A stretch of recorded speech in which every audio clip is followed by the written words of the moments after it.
Boker Tov les Koulam, bonjour à toutes et à tous. Très heureux d'être parmi vous en cette magnifique matinée que Dieu nous offre sur la terre. On s'installe tranquillement, on va démarrer dans quelques instants notre Tania du jour, notre petite portion de Chassidut qui va nous permettre d'apprendre à changer ce que nous sommes. En tout cas, à diriger bien nos pensées, nos émotions, nos envies, nos pulsions et puis nos actions également. Le choix que nous faisons à chaque moment de notre existence. J'espère que vous allez bien. On va démarrer dans quelques instants, juste après notre petit nigoun habituel. Aïe aïe aïe aïe, aïe aïe aïe aïe aïe, aïe aïe aïe aïe aïe aïe. Aïe aïe aïe aïe aïe aïe aïe aïe aïe aïe aïe aïe. Aïe aïe aïe aïe, aïe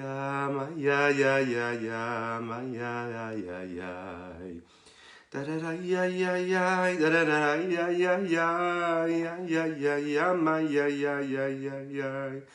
Aïe aïe aïe aïe, aïe aïe aïe aïe, aïe aïe aïe aïe aïe aïe aïe. Aïe aïe aïe aïe, aïe aïe aïe aïe, Boker Tov, Shavua Tov. À ceux qui nous rejoignent, Tididam, aïe aïe aïe aïe aïe aïe aïe aïe aïe, aïe aïe aïe aïe, aïe aïe aïe aïe. Aïe aïe aïe aïe aïe aïe aïe aïe aïe, da da da, aïe aïe aïe aïe aïe, da da da da da da, aïe aïe aïe aïe aïe. Aïe aïe aïe aïe aïe aïe aïe aïe aïe aïe aïe aïe aïe aïe aïe. Boker Tov, Shavua Tov, Shavua Tov les Koulam. Bonjour à toutes et à tous. Bonjour. J'espère que vous allez bien. C'est parfait. Alors je compte sur vos partages, c'est important. Partagez avec vos amis. Vous imaginez le mérite que vous avez. Alors j'ai croisé une personne justement ce Shabbat qui me disait qu'elle était tombée par hasard parce qu'une personne, une connaissance à elle, avait partagé le cours, avait partagé le live. Et grâce à ça, elle étudiait le Tanya et que ça lui plaisait. Le mérite du Admor Azakan est avec nous. Alors faites-le, partagez, likez, commentez cette publication, partagez avec vos amis, notez le nom de profil de vos amis, ou ceux qui ne sont même pas vos amis d'ailleurs, on ne sait jamais. Lancez cette petite bouteille de Chassidut à la grande mer, et vous verrez peut-être que ça apportera quelque chose à quelqu'un. C'est notre but, on est là pour transmettre. On est des passeurs en fait, vous savez, la Torah ça se transmet, et ça ne coûte pas grand-chose en fait de transmettre la Torah à l'un à l'autre. Puis ça rajoute du savoir, et surtout ça nous amènera à Mashiach. Et puis on en a vraiment besoin de Mashiach, oui. Donc je compte sur vous, partagez, commentez et likez, on est ensemble. Tididam mamamai da da da aïe aïe aïe aïe aïe aïe aïe aïe aïe aïe aïe aïe aïe da da da aïe aïe aïe aïe da da da aïe aïe aïe aïe da da da aïe aïe aïe aïe aïe aïe aïe. Aïe aïe aïe aïe da da da aïe aïe aïe aïe da da da aïe aïe aïe aïe aïe aïe aïe aïe. Aïe aïe aïe aïe da da da aïe aïe aïe aïe da da da aïe aïe aïe aïe da da da di da da di dam. Aïe aïe aïe aïe aïe aïe aïe aïe aïe aïe aïe aïe. Chazak. Aïe da da da da aïe aïe aïe aïe da da aïe aïe aïe aïe aïe aïe. L'chaim. Alors on est dans notre Tanya, nous sommes dans ce 7e chapitre-là du Tanya, l'Ikouté Amarim. Hier, nous avons abordé toute cette question-là de tout ce qui est permis, de quelle façon nous pouvons sanctifier même ce qui est permis dans la Torah, de quelle façon, c'est sûr, nous faisons tomber dans les forces de l'impureté, ce qu'on appelle les klipotes, les shalosh kelipotes, les 3 klipotes, tout ce qui est négatif quand on est au contact avec quelque chose d'interdit d'après la Torah. Mais là, nous sommes dans ce qui est permis. Et dans ce qui est permis, on va le voir, on a la possibilité de l'élever, de le sanctifier.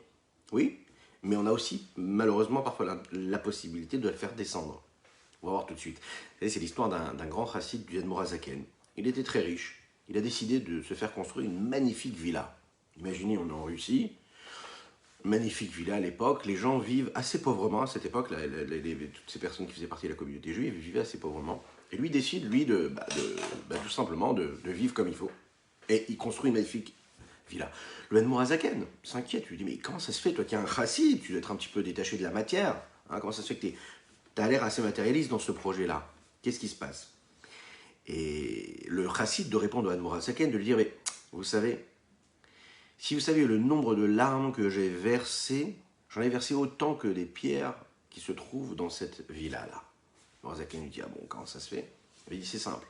Depuis que j'ai une grande maison, mais c'est pour ça que j'en ai fait une belle, une grande, je reçois du monde. Les réunions communautaires se font chez moi. Et puisqu'elles se font chez moi, on me demande mon avis. Et puisque je donne mon avis, je dois m'investir. Et je dois donc prendre parti. Et puisque je prends parti, j'ai la possibilité d'aider beaucoup plus de personnes que j'aurais pu aider si les réunions ne se faisaient pas chez moi dans cette belle villa. Autrement dit, quand on utilise toute la richesse que Dieu peut nous donner, la largesse matérielle, le Morazaken lui répond, c'est bien utilisé, à ce moment-là, il n'y a pas de problème, elle est magnifique ta villa, tu as raison d'avoir une belle villa. D'accord? C'est-à-dire que si on utilise tout ce que Dieu nous a offert pour l'élever, pour le sanctifier, donc ça peut être de beaux vêtements, ça peut être de belles voitures, ça peut être de belles maisons, ça peut être de beaux objets, de beaux bijoux, oui, eh bien, tout ça, c'est magnifique. C'est permis, il n'y a aucun problème, on peut les sanctifier. Quand c'est utilisé, c'est dirigé pour la volonté de Dieu. Si c'est dirigé pour la sainteté, pour avoir une belle vie matérielle, pour être un outil et un moyen de réception de la divinité sur terre, ou bien de dévoiler la divinité sur terre, alors il n'y a pas de problème. Seulement, bon, bien sûr que on est sur un fil. Il faut faire bien attention à être honnête avec soi-même, puisque Dieu, lui, sait ce qu'il y a dans notre cœur. Et donc, ce test-là, nous le faisons à chaque moment de notre vie, savoir qu'est-ce que je fais, qu'est-ce que je suis en train de vivre, quelque chose qui est là pour mon intérêt propre, ou est-ce que c'est pour Dieu? On va le voir, le Tanya du jour va nous parler de ça. Prenez quelqu'un qui est, allez, un épicurien, qui profite des plaisirs de la vie. Est-ce qu'on peut être épicurien et être en même temps un élève de Dieu, et se comporter pour Dieu, et d'amener cette lumière sur terre, de sanctifier notre vie? Est-ce qu'un épicurien peut se sanctifier? Vaste question. Est-ce que vous en pensez? Moi, je veux bien votre avis. Voilà, partagez votre avis. Dites-moi, Igal, je veux bien, Lolo, exactement, oui, oui, donnez-moi votre avis. Dites-moi, qu'est-ce que vous pensez?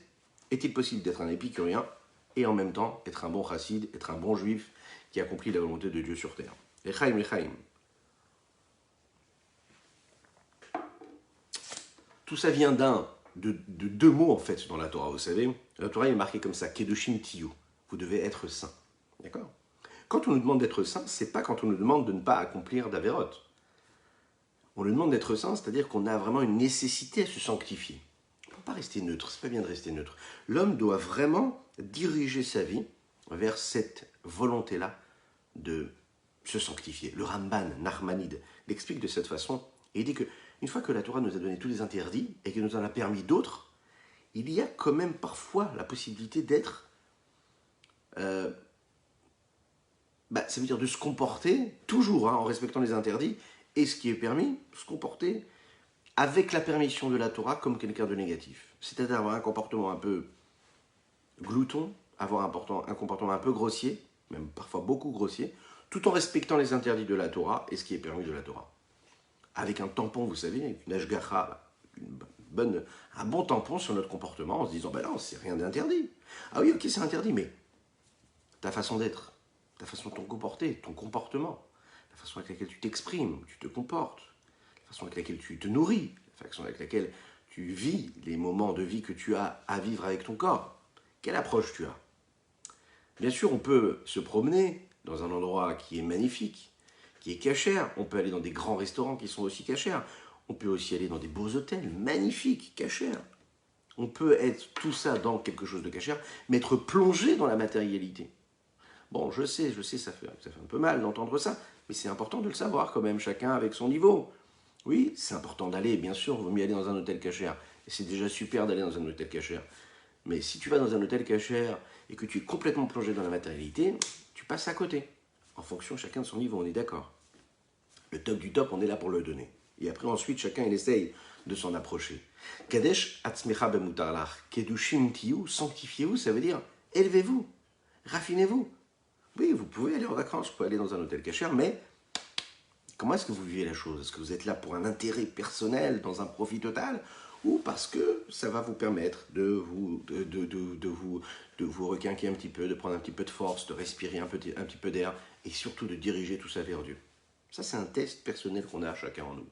Et c'est ce sujet-là qu'on va aborder aujourd'hui. Rappelez-vous ce que l'Admorazaken avait l'habitude de dire, ce dicton-là qui disait. Ce qui est interdit est interdit, ce qui est permis est... Et quoi?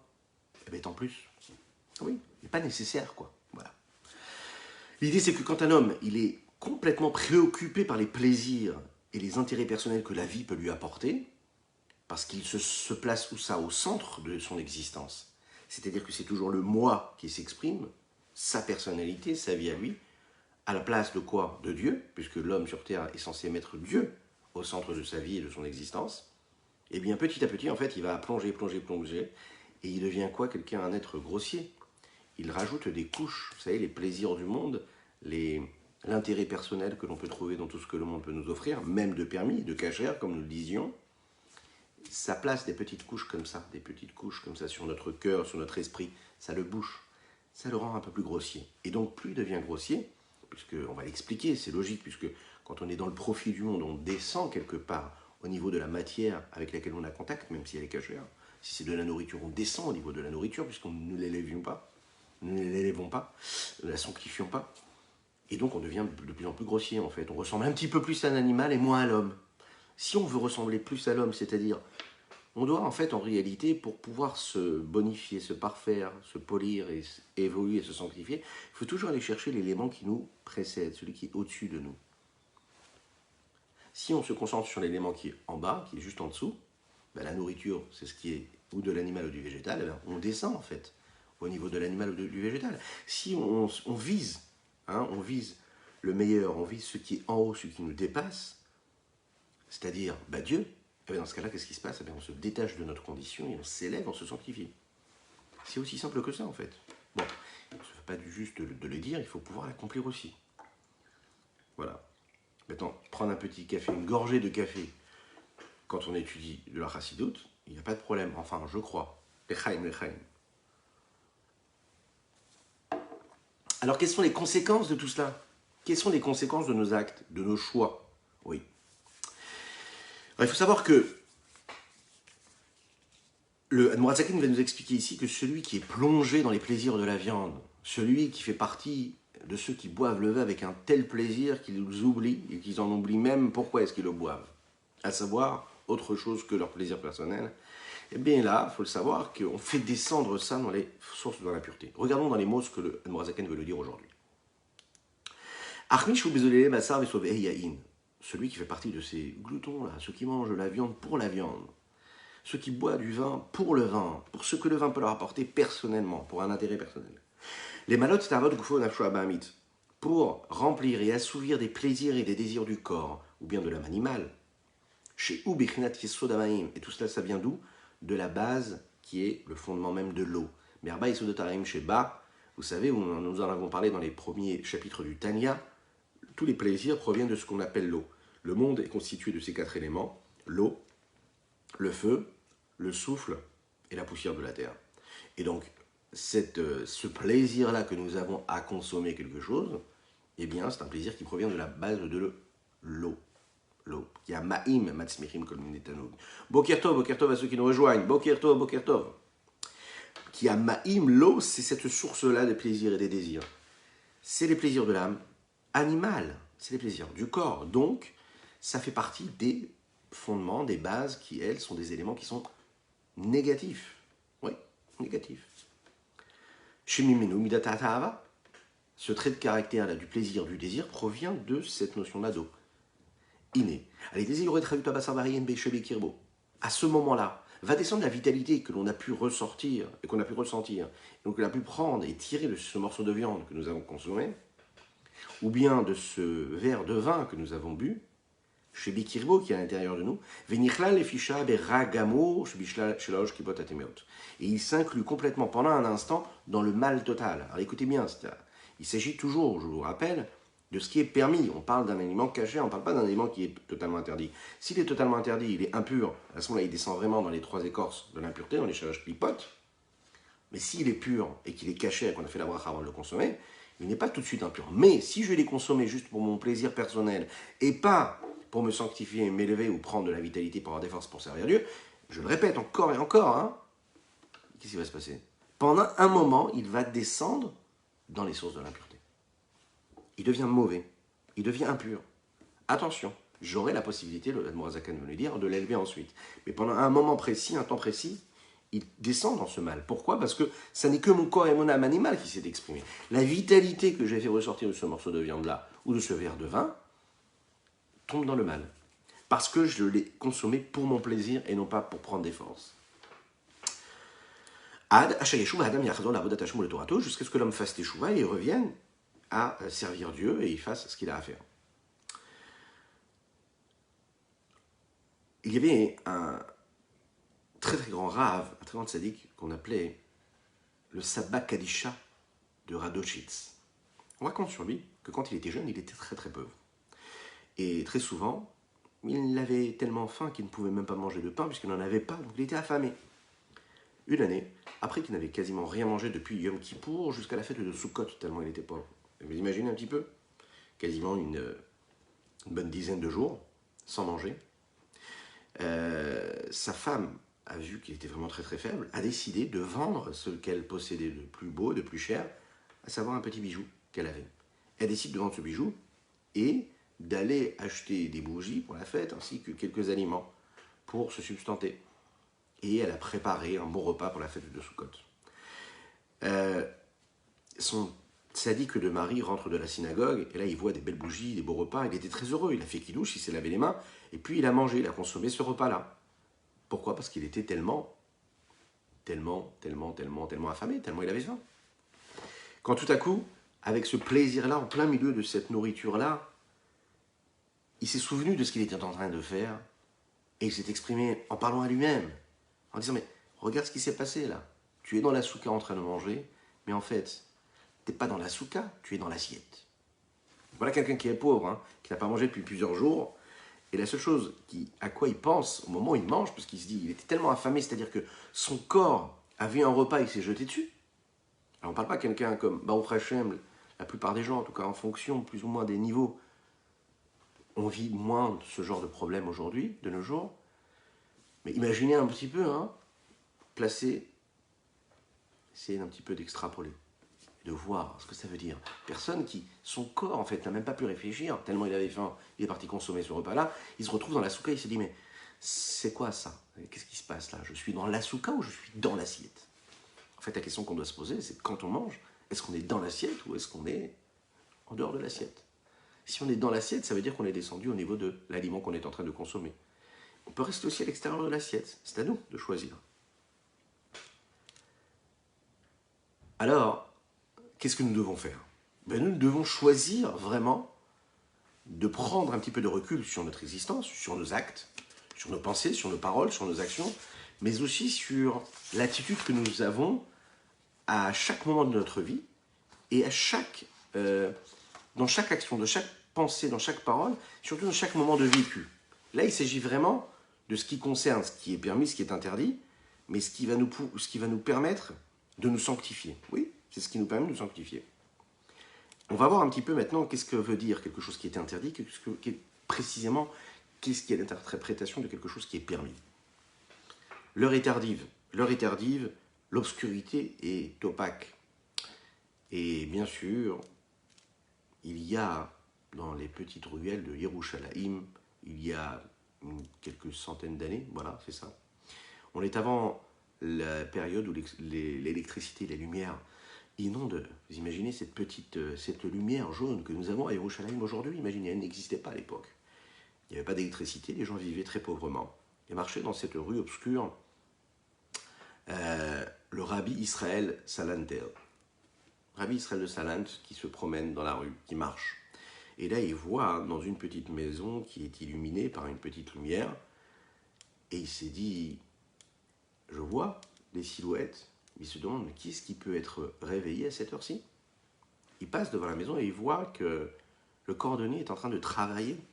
Il est en train de réparer, travailler, il répare ses chaussures, des chaussures. Il tape à la porte et lui dit, mais dis-moi, comment ça se fait que tu es à une heure aussi tardive en train de travailler maintenant? Pourquoi est-ce que tu ne travailles pas pendant la journée? Alors le cordonnier lui a répondu comme ça une phrase que l'on connaît bien. Kol zman she'aner dolek efshar letaken. Tant que la lumière est allumée. Tant que la bougie brûle, tant que la femme brûle, eh bien on peut réparer. Le Rav a entendu ça et il a appris quelque chose de phénoménal. Oui, en effet, tant qu'il y a de la lumière, tant que nous avons une flamme en nous qui brille, on a la possibilité de réparer. Il n'est jamais trop tard pour réparer. Peu importe nos pulsions, peu importe ce que nous vivons, on a la possibilité de réparer. Là, nous allons parler justement quand nous agissons de cette façon-là, c'est-à-dire que nous commettons quelque chose d'interdit.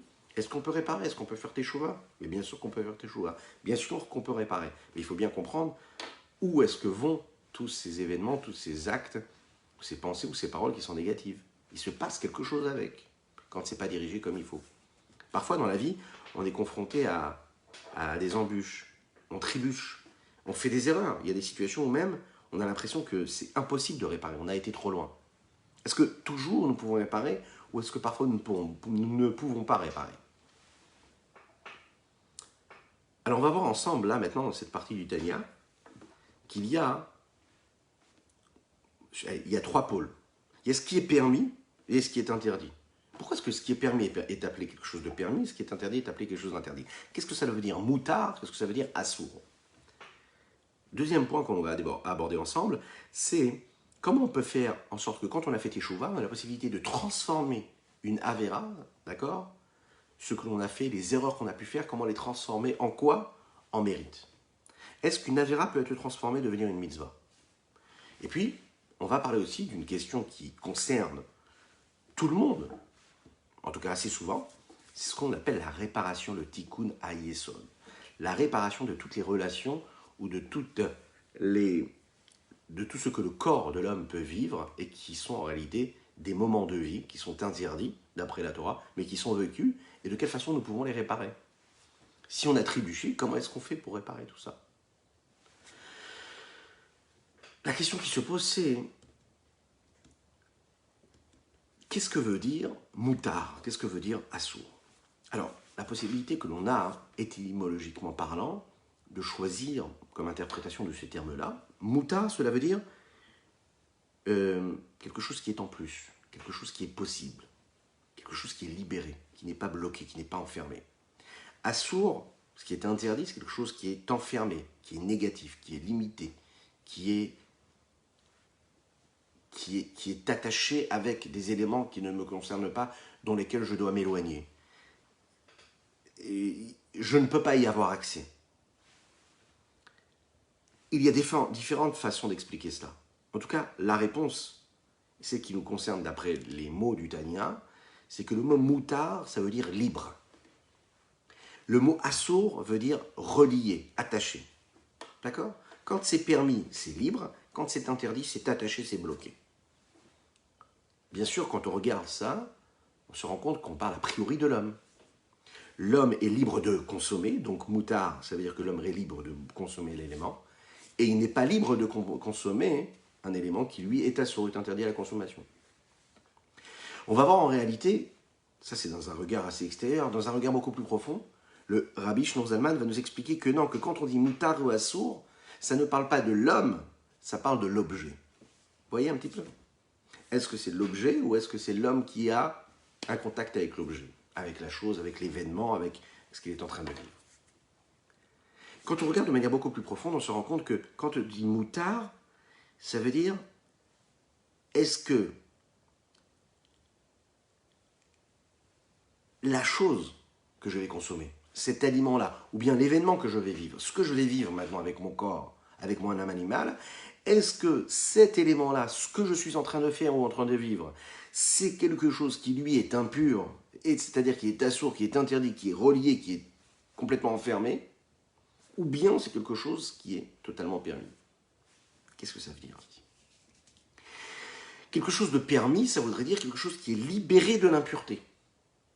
Puisqu'il vient de ce que l'on appelle la clipa de Noga, qui elle est une clipa qui est neutre, où il y a du bien et il y a du mal. Donc il n'est pas enfermé dans les 3 clipotes de l'impureté. Donc il y a toujours un potentiel d'élévation, de sanctification. Le fait qu'il soit libéré de toute impureté véritable, cet élément-là, ou cet événement, ce vécu-là, cet acte, cette action-là, ça s'exprime dans 2 étapes. Avant l'action et après l'action. Avant l'action, ça veut dire que ce qui est permis peut être sanctifié, quand je l'utilise à bon escient, c'est-à-dire pour Dieu. Donc c'est la raison pour laquelle j'ai la possibilité de m'en servir. Après l'action, dans le cas où j'ai fait ce que je devais faire, et je l'ai fait de la façon avec laquelle je l'ai fait, même si je l'ai fait pour un intérêt personnel et un profit personnel, oui, et de cette façon-là, nous l'avons dit, c'est descendu au niveau de l'impureté totale, il reste quand même à l'homme une possibilité d'élever cet élément-là qui est descendu tout en bas, dans l'impureté, et de le sanctifier en retour. Comment? Quand l'homme, tout simplement, va réutiliser ce même acte, ou ce même objet, ou ce même aliment, ou ce même vécu corporel ou physique, pour une bonne intention, c'est-à-dire pour Akadosh Baruch Hu, pour la pour la sainteté de Dieu. Donc à ce moment-là, il réhabilite quelque part cet acte-là. On peut réhabiliter ce qui est tombé dans les formes de l'impureté. Vous savez l'exemple que l'on peut donner, le mot assour, nous l'avons dit déjà, vient du mot assourim. Comment est-ce qu'on dit des prisonniers? Des assirim, des prisonniers. En effet, et dans les prisonniers, vous avez ceux qui sont prisonniers à vie, et puis vous avez les prisonniers qui sont là pour une petite erreur et qui vont sortir. Ouais, il y a des réductions de peine en fonction du bon comportement que le prisonnier peut avoir. C'est pareil. Quand on se comporte d'une certaine façon et qu'on a pris quelque chose qui était permis, comme un homme qui, à la base, n'est pas foncièrement mauvais, mais qui agit parfois négativement et qui se retrouve en prison, chas v'shalom, eh bien, cet homme-là, quand il va réhabiliter ses actes, il va réhabiliter ce qu'il est lui, c'est-à-dire, il va faire teshuva. Lorsque cet acte-là, on va le libérer de cette fermeture et de ces chaînes, de ces barrières dans lesquelles il est tombé, on a la possibilité de le réhabiliter. Donc, quand c'est pas totalement interdit, c'est pas une peine qui est éternelle. Voilà, on a la possibilité de le libérer.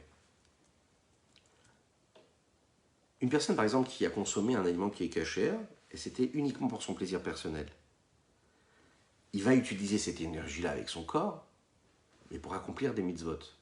Ok? Est-ce qu'on peut dire qu'il a sanctifié ce qu'il a consommé de manière gloutonne ou juste épicurienne? Eh bien, la réponse est oui. Une personne qui a consommé pas comme il fallait, ça veut dire qu'à la base, l'acte de consommation n'était pas bien, n'était pas positif, mais juste après, il s'est levé, il a réussi quand même à se faire violence, et au lieu d'aller s'allonger ou d'aller profiter du soleil, il s'est dit, ok, très bien, parfait, maintenant je vais aller faire des mitzvot. Eh bien, même si au moment de consommer, il n'a pas eu une bonne intention, il a quand même réussi à élever. Donc, il a sanctifié après l'action. Je rappelle, nous parlons d'aliments permis, d'après la Torah. Une personne, par exemple, qui a gagné de l'argent, de manière tout à fait honnête, ok? Mais son but à lui, c'était quoi? C'est d'être riche, oui, de posséder. Donc, ça veut dire qu'il a travaillé de manière cachère, de manière permise, mais sa motivation n'était pas noble, elle n'était pas saine. C'était juste pour son intérêt personnel. Et ensuite, il réfléchit un petit peu, il se dit, mais non, je vais prendre cet argent-là et je vais aller soutenir des œuvres. Je vais soutenir une yeshiva, je vais soutenir des œuvres de Torah, je vais soutenir des pauvres qui sont dans la nécessité. Donc il a pris cet argent-là, qui à la base a été créé, cette richesse-là, pour un intérêt personnel, mais il l'a transformé en quelque chose de saint.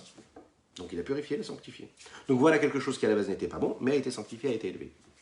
Une personne, par exemple, qui va étudier un métier pour son intérêt personnel, c'est-à-dire pour avoir un métier, un beau métier, ou pour avoir tout simplement l'honneur et la fierté d'avoir appris tel ou tel métier. En oubliant, en omettant complètement la mission qu'il a sur Terre, à savoir de servir Dieu.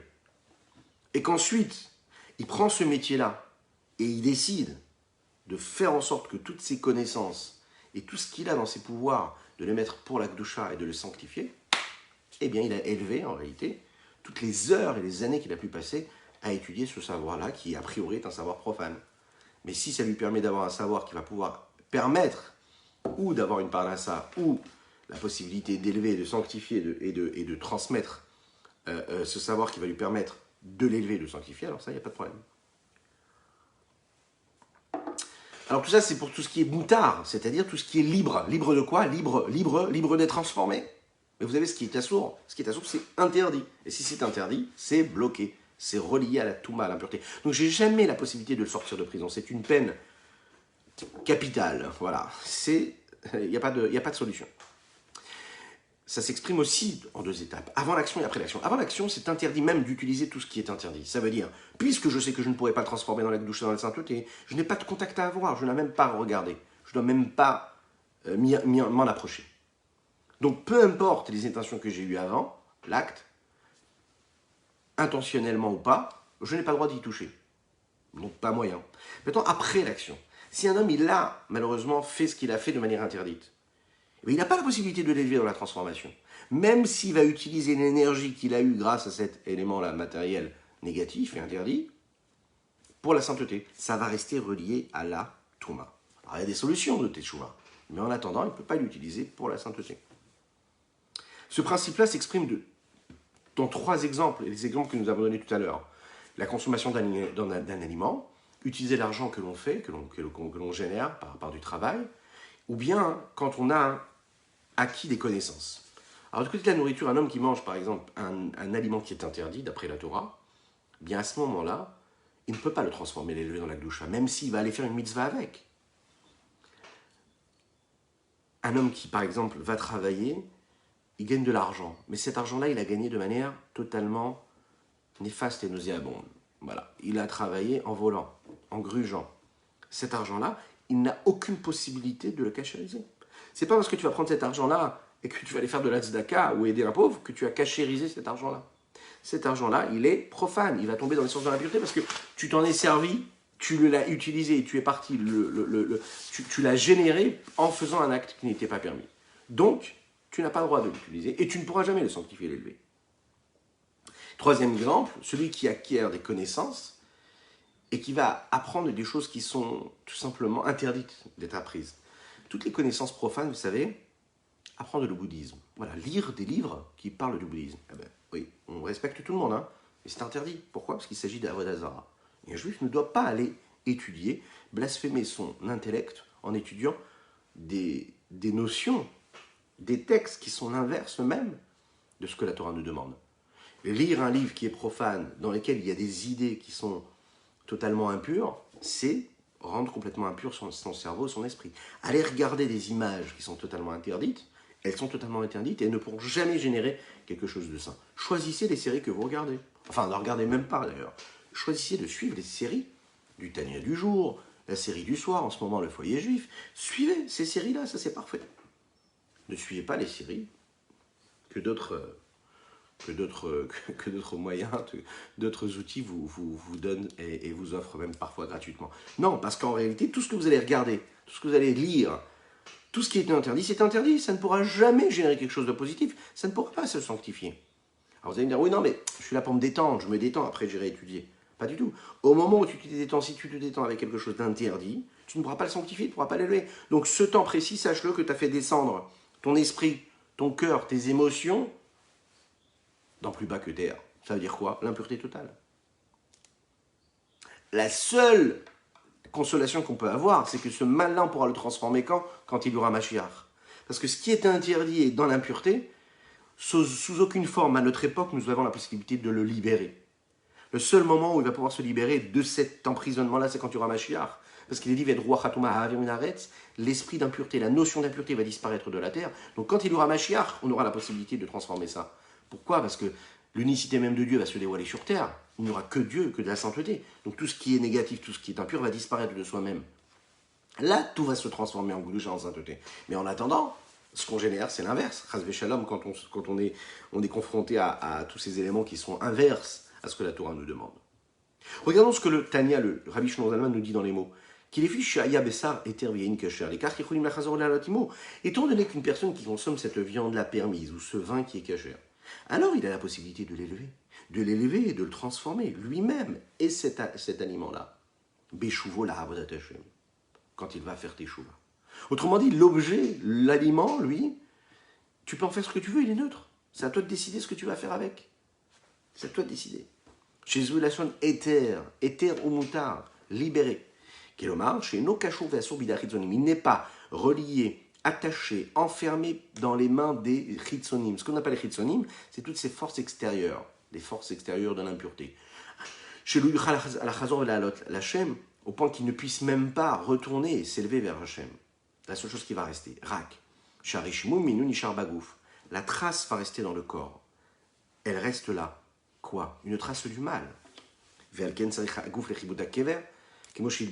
la raison pour laquelle le corps de l'homme, juste avant d'être enterré, vit des moments très très difficiles que l'on ne va pas détailler ici, qui sont décrits dans la Kabbalah et dans les textes de Torah, et qui nous prouvent qu'en réalité, le corps souffre de ce qu'il a pu commettre de mal.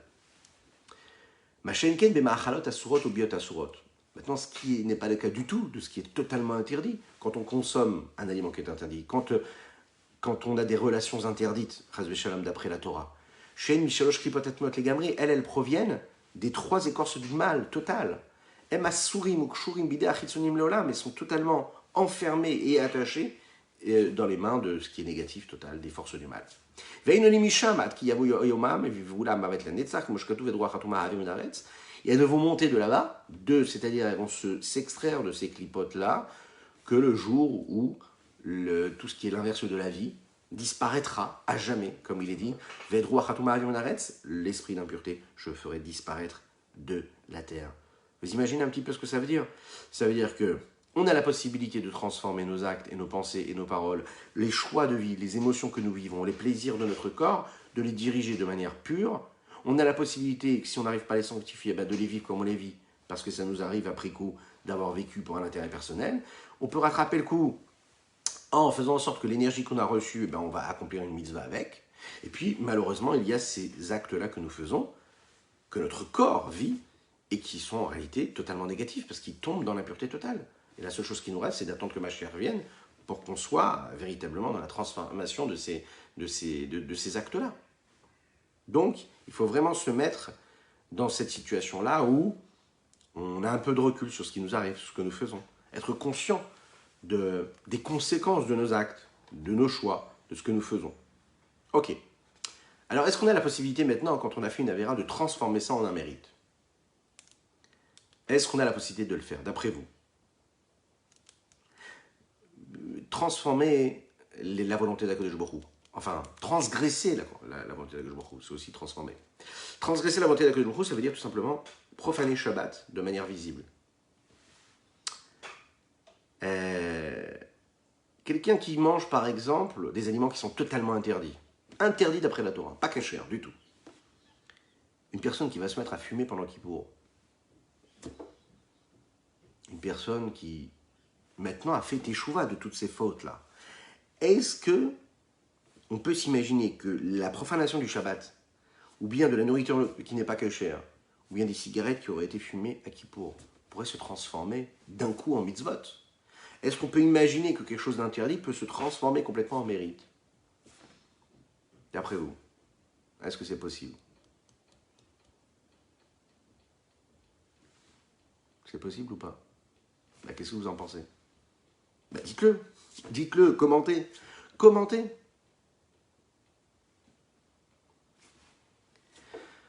Un jour, à Yerushalayim, il y avait un très grand maître qui sortait de la synagogue le jour de Kippour. Et il passe devant la synagogue, il voit un juif qui sort le jour de Kippour. Il sort de la synagogue et il sort une cigarette de sa poche pour fumer une cigarette. Il sort de la synagogue le jour de Kippour, il prend une cigarette, il fume une cigarette. Bien sûr, n'importe qui passerait disant « Mais qu'est-ce que c'est ça? Le jour de Kippour, tu viens à la synagogue, tu fumes. Qu'est-ce que ça veut dire ?» Et là, ce maître a dit « C'est magnifique. » Il s'est tourné vers Dieu, il a dit « Voilà un homme qui fume, mais qui vient à la synagogue le jour de Kippour. » Ça veut dire, il vient quand même à la synagogue. Il est là à la synagogue. Akadosh Baruch Hu, regarde-le comme quelqu'un qui est venu à la synagogue. Peut-être qu'il a fumé, mais il vient à la synagogue. C'est-à-dire que l'âme du juif, elle est toujours là. Elle est là, peu importe ce qu'elle fait, elle est là. Maintenant, on va essayer de comprendre ici. Est-ce que ces actions-là qui sont totalement négatives, est-ce qu'elles peuvent se transformer? Comment on peut imaginer que la punition que peut avoir, entre guillemets la punition, parce qu'on n'est pas là pour donner des punitions, chas v'shalom, mais la punition et tout ce qui est négatif, tout ce qui est causé, tout ce qui a été engendré par nos actes négatifs, intentionnels je précise, parce qu'une personne qui a fait toutes ces avérotes-là qu'on a décrites, à savoir ne pas manger ce qui n'est pas kasher, ne pas transgresser le Shabbat, une personne qui l'a fait sans le savoir, elle n'est pas considérée comme avoir commis la faute de la même manière si c'était intentionnel. Là, on parle dans le cas où c'est intentionnel. Ça veut dire que je sais que c'est interdit Shabbat et je le fais quand même. Je sais que c'est interdit de consommer ça et je consomme quand même. C'est autre chose. C'est différents niveaux. Est-ce que je peux transformer ça alors? Alors, la réponse, elle se trouve dans les mots de Shlomo Ameler. Shlomo Ameler qui était le plus grand sage de tous les hommes. Vous avez lu la Haftara de cette semaine? C'est magnifique ou pas, Shlomo Ameler? Shlomo Ameler, on peut raconter cette petite histoire, elle est magnifique. Oui, nous avons quelques minutes encore, et ensuite on terminera notre Tanya du jour. Oui, on le terminera puisqu'on est arrivé au bout, et ça c'est génial. Écoutez ça, Shlomo Ameler, il reçoit 2 femmes. Oui, 2 femmes. Ces 2 femmes, elles ont un souci. Pourquoi est-ce qu'elles ont un souci? Ces 2 femmes-là habitent la même maison, et elles ont accouché d'un enfant le même jour. Elles vont dormir, et malheureusement, il y en a une qui se couche un petit peu trop près du bébé. Et le bébé va perdre la vie pendant la nuit. Elle se réveille pendant la nuit et voit que son enfant a perdu la vie. Qu'est-ce qu'elle fait? Elle va échanger l'enfant avec l'enfant de cette femme-là qui dormait dans la même maison. Au réveil, cette femme-là voit que son enfant n'est plus vivant. Elle regarde et dit, ça n'est pas mon fils. Ça n'est pas mon fils, je le sais, ça n'est pas mon enfant. Je suis sûr qu'elle l'a échangé avec le sien. Elles ont un litige, elles vont chez Shlomo Ameler, le roi Salomon, qui était le plus sage de tous et de toutes. Elle va, elle se présente, elles se présentent. Et là, Shlomo Ameler les regarde et dit, dis-moi ce que tu penses, toi. La première dit, moi, je vous dis, c'est mon enfant. Celui qui est vivant, c'est mon enfant. La deuxième dit, c'est mon enfant qui est vivant. Alors, Shlomo Ameler, il va user d'un stratagème extraordinaire. Il demande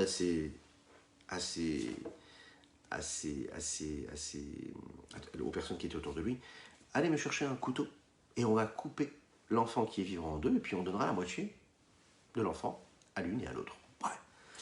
Bon, c'est une magnifique idée, on est d'accord. Là, tout de suite, la vraie maman de l'enfant, elle dit non, surtout ne le tuez pas. Prenez cet enfant-là et donnez-le à l'autre. Vous imaginez, c'est-à-dire que c'est son enfant véritablement. Et elle réagit tout de suite, ça veut dire quoi, couper mon enfant en 2? Pas du tout. Prenez-le et donnez-lui. L'autre, elle dit, non, si l'enfant n'est pas pour moi, ben, il ne sera ni pour elle ni pour moi. Ah, on peut se voir, nous, dans nos réactions, dans notre vie de tous les jours. Allez, avouez. Avouez que parfois, on préfère que l'autre n'ait pas si nous n'avons pas. On a ça en nous. Hein. Il faut faire partir ça. Je préfère que l'autre n'ait pas si moi je n'ai pas. Non. L'amour de son prochain, c'est que l'autre, il est. Si moi je ne peux pas avoir, c'est pas grave. Moi, j'ai pas, mais que l'autre, au moins, il est. Cette femme-là, elle dit non, que ni l'un, ni l'une, ni l'autre n'est cet enfant-là. Shlomo Ameler les regarde comme ça et dit voilà, il va donner l'enfant à celle qui est capable de donner son enfant et qui préfère le laisser en vie. C'est-à-dire qu'avec son intelligence, il a pu voir que la véritable personne qui aime, c'est celle qui préfère le laisser en vie, même si c'est l'autre qui va en profiter. Une magnifique histoire de la Haftara que nous avons lue hier à la synagogue, Miketz. Alors, qu'est-ce que nous faisons avec ça? Alors Shlomo Ameler qui nous a dit, voilà, sachez qu'il y a une supériorité dans la lumière par rapport à l'obscurité. Vous allez me dire, mais c'est logique. Quand c'est obscur face à la lumière, l'obscurité, ben oui, c'est moins sympathique que la lumière. Non, lui nous dit, il y a quelque chose de spécial dans la lumière qui provient de l'obscurité. Vous vous rappelez ce qu'on a vu à Hanouka? Que l'obscurité, c'est quoi? C'est pas que l'obscurité, c'est pas une entité à part. C'est pas l'obscurité et la lumière. L'obscurité, c'est un manque de lumière. Donc quand toi, tu prends cette obscurité et tu vas chercher la lumière qu'il y a dedans, c'est-à-dire que ton regard fait que tu ne vois plus d'obscurité, mais tu l'illumines par ton regard, tu transformes même cette obscurité, ça n'est même pas d'obscurité. C'est de la lumière. C'est de la lumière qui est trop forte. Ce qu'on dit d'ailleurs, quand on est proche du soleil, okay, on ne peut pas profiter du soleil. Plus on se rapproche du soleil, plus en fait, il fait nuit. Vous le savez ça, quand on se rapproche du soleil, la dernière fois qu'on y a été, c'était comme ça, on s'est rapproché du soleil, puis on s'en est rendu compte. La lumière, elle est trop forte qu'on ne peut même pas en profiter. Tu veux profiter de la lumière, mais tu dois prendre du recul. Plus tu t'éloignes du soleil, plus tu peux profiter de la lumière. Shlomo Ameler, il dit, Itaron aor min hachosher. La lumière, la supériorité de la lumière sur l'obscurité. Dans l'obscurité. Celui qui vit véritablement déjà dans la lumière, il sait qu'il y a d'autres possibilités, mais il n'est pas conscient de ce que c'est les autres possibilités, puisqu'il est dans la lumière. Donc pour lui, c'est pas compliqué. Il ne connaît que de la lumière, il choisit que la lumière.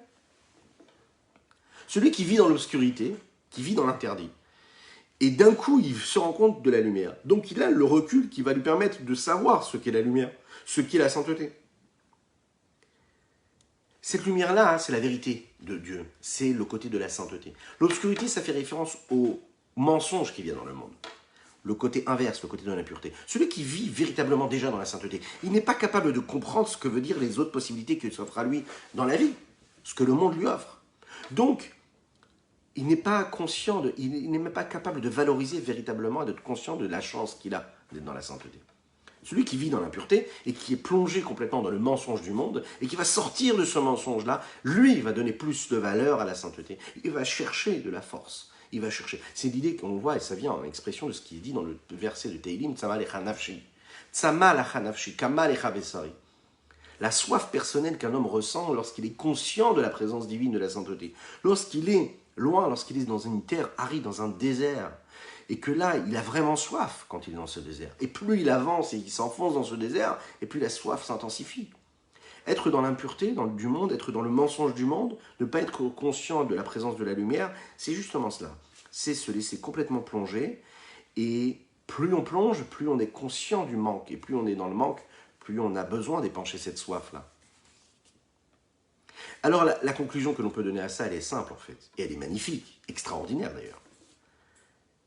Bien sûr que les avérotes et tout ce qui est les profanations et faire l'inverse de la volonté de Dieu, ça entraîne l'homme, ça amène l'homme à faire l'inverse de sa volonté. Mais les avérotes, c'est aussi ce qui va susciter une soif beaucoup plus grande pour Dieu.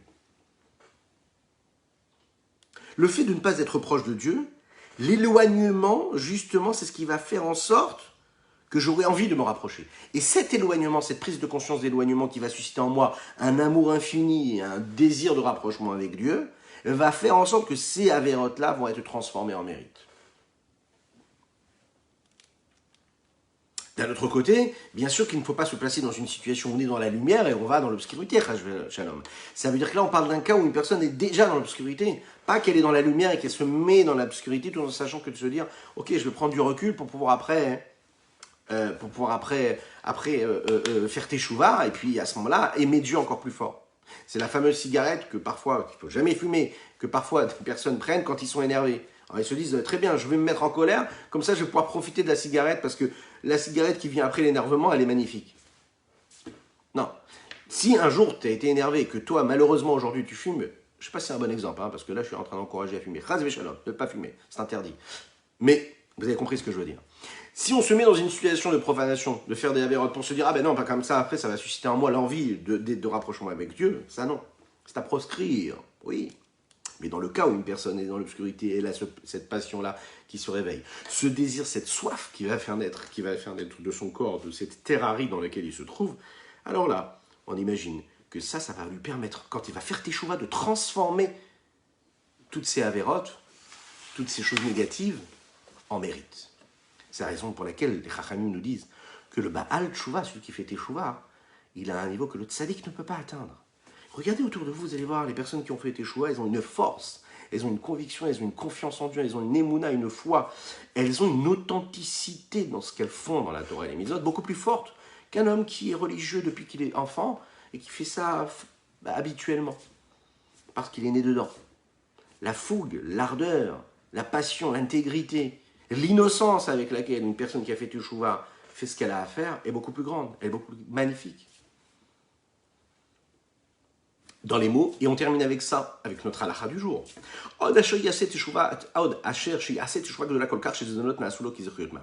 qui est tombé dans l'impureté, le Morazaken nous a dit avant, on doit attendre Mashiach. Il faut attendre Mashiach pour que ce soit transformé. On nous donne aussi une autre technique, fais Teshuva, fais une véritable Teshuva, une Teshuva tellement grande qui vient du profondeur du cœur, et on va le voir dans la suite du Tanya, il nous a expliqué comment on fait Teshuva. C'est pas comme ça, c'est pas en s'asseyant en disant, ah ça y est, j'ai fait Teshuva. C'est un travail très profond. Chez Teshuva mehava meonka deliba, faire une Teshuva, un retour vers Dieu qui provient de la profondeur du cœur, de l'amour que l'on éprouve pour Dieu. Quel est cet amour-là dont il est question? Avec un désir, avec une passion profonde, véritable, profonde pour Dieu, avec une authenticité, une intégrité, une honnêteté tellement forte, qui est quoi les dovka boïdber de s'attacher avec Dieu? Peu importe ce que tu as vécu, cette écartade, tu es tombé très très bas. Mais la seule chose qui t'intéresse, quoi, c'est de t'attacher avec Dieu. Donc quand tu fais tes chouvas, tu demandes pardon à Dieu, comme si tu étais dans un désert aride, que tu as soif, tu n'as pas de quoi de trouver je n'ai plus le mot, de trouver de l'eau pour t'hydrater. Donc imaginez un corps qui a besoin de s'hydrater. Ouais. Imaginez que l'âme de l'homme, ce que l'un homme il ressent quand il a fait une avéra, c'est la même chose. Il sent qu'il a besoin de s'hydrater. Il sent qu'il a besoin de quelque chose. Il sent qu'il a besoin de cette kedusha. Et il se sent comme ce désert total. Et là, il a cette soif. C'est de cette soif que David Ameler parle dans les psaumes, dans les Teilim. Il sent que son âme est dans une certaine soif, dans un manque, dans une sensation de manque, comme une terre qui est fatiguée, qui est asséchée, qui a besoin d'être d'épancher cette soif-là qu'elle a besoin d'avoir. Liot, qui Adena, puisque jusqu'à maintenant, avant qu'il fasse Teshuvah, son âme se trouvait dans une terre de désolation, dans un endroit qui était inhabité, inerte, obscur. Et qu'est-ce que c'est cet endroit-là? Ben, c'est la Sitra Achara. Et la Sitra Achara, c'est l'autre côté, ce qui n'est pas la sainteté. C'est la raison pour laquelle, comme elle se sent loin de la face de Dieu véritablement, ça crée en lui un manque et une sensation de soif terrible, forte, puissante et intense dans cette soif-là, beaucoup plus grande que celle que peuvent éprouver les âmes des tzadikim, des justes. Comme les Chachamim disent, de mémoire bénie, la suite on la connaît, les tzadikim gurim en omdim. L'endroit où les Rishaïm, pas les Rishaïm, l'endroit où les Baalei Tshuva se tiennent, les tzadikim, eux, qui sont des tzadikim total, hein, vraiment des grands tzadikim, eux ne peuvent pas se tenir. Intéressant de voir que le Admor Saken, lui, fait référence justement au Baalei Tshuva et ne dit pas le mot tzadikim. À approfondir à l'occasion. Et c'est sur une teshuva, un retour vers Dieu qui vient des profondeurs du cœur, de l'amour que l'on a pour Dieu, dont il est question quand on dit que les interdits peuvent se transformer, devenir des mérites. Pourquoi? Parce que grâce à ça, il arrive à cet amour qui est total, qui est grand, par cette teshuva-là, aval teshuva shlomé avazo, mais une teshuva qui ne vient pas de cet amour profond du cœur. C'est-à-dire que véritablement, il retrouve l'oxygène, il a retrouvé, il s'est réhydraté l'esprit, l'âme, le cœur. Et là, même s'il a fait une teshuva normale, et que Dieu va lui pardonner. Si la teshuva n'est pas des profondeurs du cœur, véritablement, hein, alors Hachem il va accepter cette teshuva. Mais attention, il va lui pardonner, mais ça ne va pas se transformer en mérite. Autrement dit, un Baal Tshuva, il a la possibilité de transformer tout en mérite. Donc, pour ceux qui se posaient la question, le Tavien nous a répondu. En fonction du Tati Tshuva, tu vas pouvoir savoir si le moment où Chazve Khalila, on a pu transgresser le Shabbat ou consommer un aliment interdit, en fonction du retour et de l'amour que l'on éprouve dans ce retour vers Dieu, eh bien, il y aura une transformation de ces avérotes-là en mérite. Et puis, si ça n'est pas transformé en mérite, alors à ce moment-là, ça ne va jamais monter véritablement et être extrait de cet état-là de clipa, de négatif total, jusqu'à ce que la fin de la galoute intervienne. C'est-à-dire bientôt, là, demain, tout de suite, dans quelques heures, dans quelques minutes, c'est-à-dire tout de suite. Chez vous, là, avec la Netzar, que là, la notion de mort, la notion de négativité, d'impureté, disparaîtra à jamais. Voilà ce qu'on pouvait dire pour le Tania du jour. Je vous propose d'étudier avec vous une petite halakha, la halakha du jour. Aujourd'hui, nous sommes le Etelet. Alors, la halakha du jour, c'est que nous avons la possibilité de vivre 3 mitzvot. Et c'est une halakha qui concerne les femmes. Alors, dans cette halakha qui concerne les femmes, nous avons 3 mitzvot. 3 mitzvot. La chala, la nida, la katanea. Le fait de faire la chala, de prélever la chala, de respecter les lois de pureté familiale et d'allumer les bougies de Shabbat. La particularité qui vient dans ces mitzvot-là, c'est qu'elles permettent de réparer la faute que Chava avait causée, c'est elle qui avait causé l'inverse de la vie à Adam Arishon, au premier homme. Comme Rabbi aussi le dit au niveau de la chala et au sujet de la chala, du prélèvement de la chala, que Akadosh Baruch Hu a créé l'homme poussière de la terre, comme un petit peu on prélève une petite partie de la chala. C'est un bon minag, une bonne conduite que les femmes ont de préparer les chalotes en l'honneur du Shabbat, de façon à ce qu'elles puissent, d'une certaine mesure, faire ce prélèvement, puisque c'est qu'il faut qu'il y ait une quantité bien précise pour qu'on puisse prélever cette quantité-là. On dit également que c'est important de donner quelques pièces à la tzedaka avant de faire le prélèvement de la chala. Et c'est important aussi de se laver les mains sans faire de bénédiction avant de faire ce prélèvement de la chala, afin d'accomplir la mitzvah avec des mains et par des mains qui sont propres. Demain, nous étudierons quelle est la source de cette halakha. Aujourd'hui, pas la source de la halakha, la source de véritablement cette nécessité-là de prélever la chala. Pourquoi prélever la chala? Demain, nous serons Bezrat Hashem. Non, aujourd'hui, nous sommes le Etevet. Le 5 Tevet, c'est une date qui est très importante dans la communauté Chabad, mais pas seulement. Pas seulement. On aura l'occasion d'en parler Bezrat Hashem ce soir dans notre rendez-vous du soir vers 21h. Donc aujourd'hui, achetez des livres. C'est important d'aller acheter des livres. Acheter des livres pour avoir une belle maison remplie de livres. C'est important. Ça va influencer les enfants qui vivent dans ce foyer-là. Ça va influencer les adultes qui se promènent dans cette maison-là, qui vivent dans cette maison-là. C'est important d'être entouré de livres. Vous êtes entouré d'un environnement qui est sain, ça influence votre esprit, vos actes, vos pensées, vos pulsions, vos passions. Que Dieu vous bénisse et une bonne semaine, une excellente semaine à toutes et tous. Je vous rappelle qu'aujourd'hui, nous étudions pour la Refoua Shelema de Yael Batlia, je crois que c'est bien ça, que Dieu lui envoie une véritable Refoua Shelema, une guérison totale et complète. À très bientôt.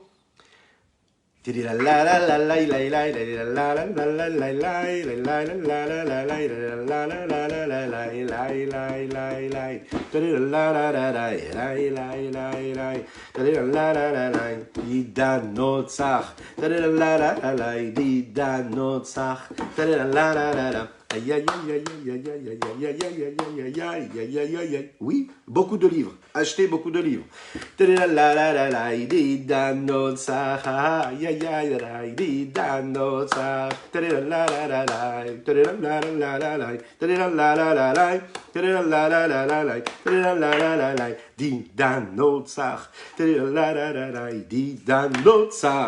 Shavua tov לכולם.